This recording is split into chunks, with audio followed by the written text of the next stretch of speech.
by charging us anything to enable the third telecoms carrier to operate. It's not us, so I don't know who it is. Wala pa naman yata been an official order or something that we have received. There's been some loose talk about it, but so we don't react to speculation.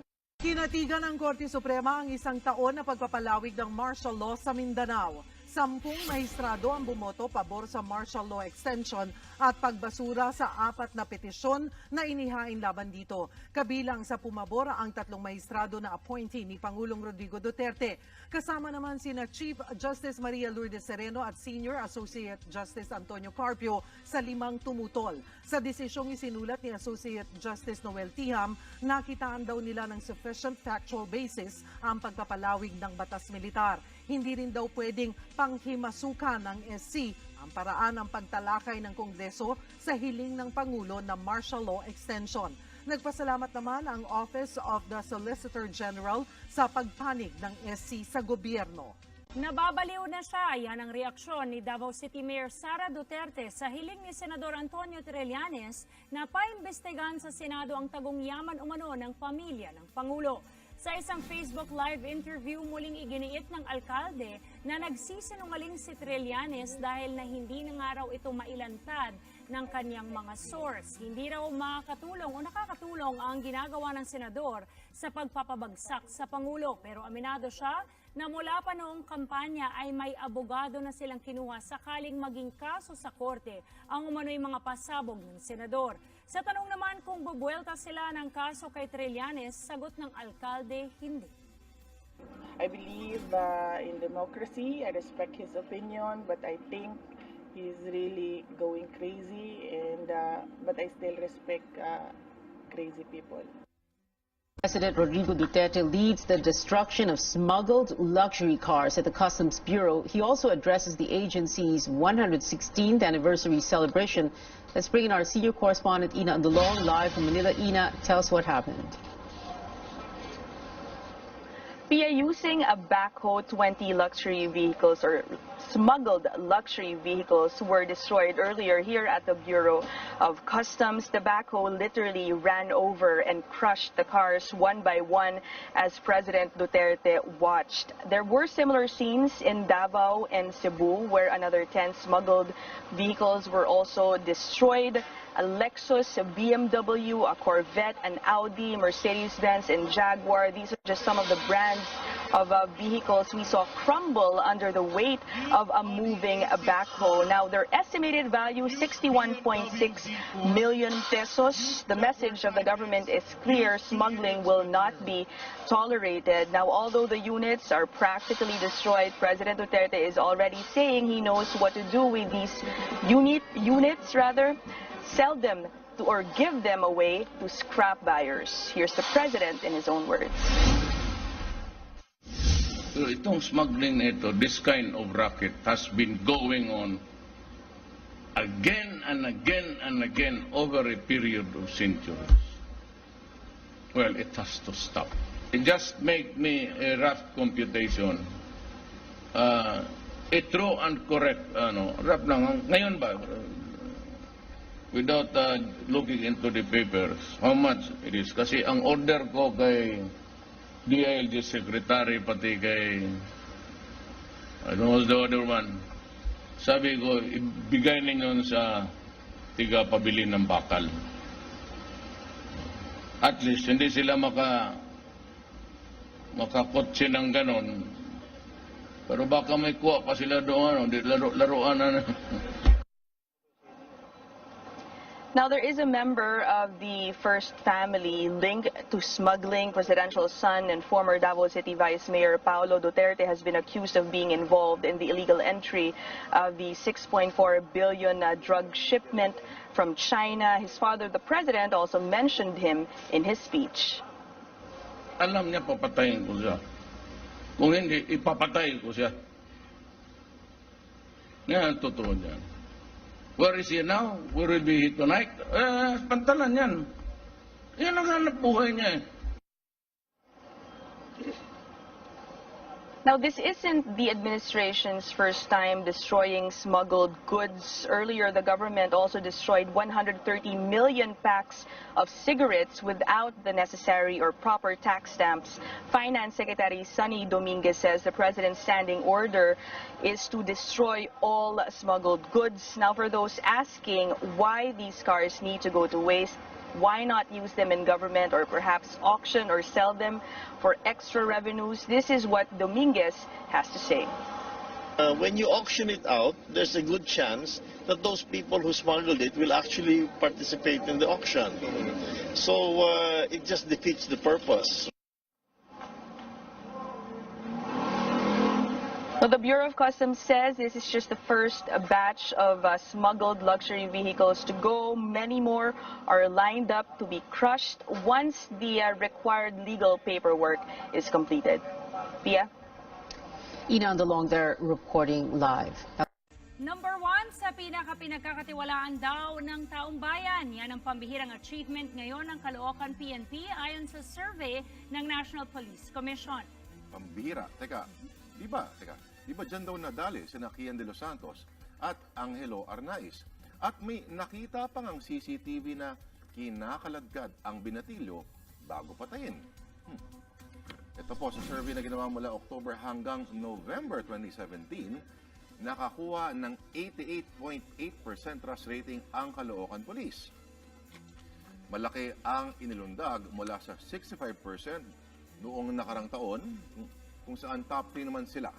Pansinin na ginawa ang survey isang buwan matapos ma-relieve ang lahat ng Police Caloocan dahil sa mga kaso ng pagpatay kina Kian de los Santos at Carl Angelo Arnaiz.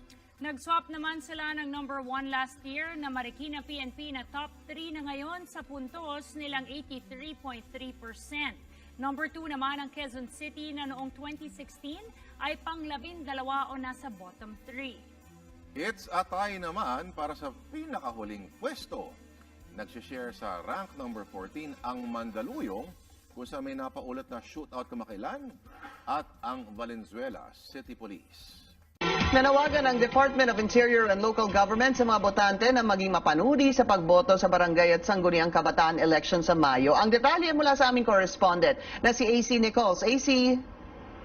Pinky, meron silang checklist na hinanda na ipapamigay raw sa mga barangay para maging guide ng mga botante. Dito sa checklist nga, makikita yung mga dapat daw na basihan ng karapat-dapat na barangay officials gaya ng hindi korap, walang kasong kriminal at maayos makitungo sa mga kabarangay. Makikipagtulungan raw ang DILG sa mga civil society groups at pati na rin sa mga simbahan para mapakalat ang kampanya. Siniguro naman ni DILG Yusek Martin Dino na inappoint lang ni Pangulong Duterte na itong Enero lamang na hindi nila gagamitin itong kampanya na ito para suportahan ang mga kandidato na pro-Duterte o pro-administration. Ang Commission on Elections naman nagpaalala sa mga tatakbo ng mga importanteng petsa na kailangan tandaan, lalo na yung petsa para sa pag-file ng Certificate of Candidacy sa April 14 hanggang April 20 at ang campaign period sa May 4 hanggang May 12. Ina-advocate rin ng COMELEC ang gender equality at hinihikayat ang mas maraming babae na tumakbo bilang mas marami rin naman daw ang botanteng babae kaysa lalaki. Ayon sa datos ng ahensya, isa lamang sa 5 kandidato para maging barangay official ang babae. Pero pagdating daw dito sa mga posisyon na hindi halal, gaya ng executive secretary, mga runner, mga treasurer, ay puro babae. Kaya kung tutuusin raw mga babae talaga nagpapatakbo ng barangay. Dagdag din ni COMELEC spokesperson James Jimenez, mas marami rin daw siyang kakilalang mahusay, matino at maaasahang kababaihan kesa kalalakihan. Pinky? Maraming salamat, AC Nichols, nag-uulat. At dahil halos tapos na raw ang military build-up ng China sa ilang mga inaangkin nitong teritoryo sa South China Sea, sa eksklusibong report ng Philippine Daily Inquirer, mistulang naging island fortress ang 7 bahura sa Spratlys na inaangkin din ng Pilipinas. Sa mga inilabas na larawan ng Inquirer na kuha mula Hunyo hanggang Disyembre noong nakaraang taon, makikita na consistent ang presensya ng mga barko ng China na pinaniniwala ang ginagamit para magdala ng construction supplies sa mga isla. Nakuhaan din ng mga military ship ng China na nakadaong sa 2 bahura, ang isa dito ang Panganiban Reef na nasa exclusive economic zone ng Pilipinas at idineklara ng pagmamay-ari ng bansa ng Permanent Court of Arbitration. Kinumpirma rin sa inquirer ni dating Kalayaan Mayor Eugenio Bito Onon Jr. na may mga bagong ang pasilidad sa mga isla mula nang huli silang mag-aerial survey sa lugar bago mag-eleksyon noong 2016. Para naman sa Malacanang, hindi na bago ang balita at dati pa naman tinututulan na ng bansa ang militarization sa mga isla. Ayon kay Presidential Spokesman Harry Roque, panahon pa ng administrasyon ni dating Pangulong Noynoy Aquino, natapos na ang mga struktura. Ang pinaghahawakan lang daw ngayon ng bansa ang pangako ng China na hindi na ito magdaragdag ng mga reclamation. They were completed, in fact, during the time of the previous administration, and I think, whether or not we liked it, they intended to use them as military bases. No? So, what do you want us to say? All that we could do is to extract a promise from China not to reclaim any new artificial islands. If the Aquino administration was not able to do anything about these artificial islands, what do you want us to do? We cannot declare war. Ipinunto rin ni Roque na naging matatag naman daw ang ugnayan ng Administrasyong Duterte sa China. Bilyong-bilyong dolyares ang ipinangakong pautang ng China sa Pilipinas para pondohan ang mga proyektong pang-infrastruktura ng bansa. Tutol dito si Associate Justice Antonio Carpio, anya ang pagtiwala ng Pilipinas sa China ay tulad ng pagtiwala sa isang magnanakaw. Linaw ng palasyo na walang ipamimigay na bahagi ng teritoryo ng Pilipinas. Kasunod ito ng sinabi ni Senate President Coco Pimentel na isama ang Sabah sa proposed federal government. Ang Sabah ay nasa ilalim ng pamamahala ng Malaysia pero hindi pa rin ibinabasura ng Pilipinas ang claim nito sa isla. National Police Chief Ronald De La Rosa wants more SAF troopers manning the new Bilibid prison. His aim to put an end to the illegal drug trade in the high-security jail facility. Our George Cahilas tells us more. From the layers of ISIS-inspired Mauti group to the so-called command center of the illegal drug trade, the new Bilibid prison. Some police veterans of the Marawi siege led by Chief Inspector Christopher Mendoza marched their way to the National Penitentiary on Tuesday as they replaced SAF troopers who completed their tour of duty. The SAF heroes did their very best and even sacrificed their precious lives in battle. Let us also do our share of sacrifices even in our own simple way by serving this institution as incorruptible police officers and a true blooded SAF troopers. PNP Chief Ronald De La Rosa challenges SAF commandos to be firm against accepting bribe from convicted drug lords. Isipin mo, doble na yung sweldo ninyo, pinromote pa kayo. Grabe naman kung tatanggap pa kayo dyan sa bribe ng mga inmates dyan sa loob. Ipakain nyo sa kanila yung pera nila. Please, don't let me down. Don't let me down. Tadadadang, tadadadang. Yung alam nyo tadadadang?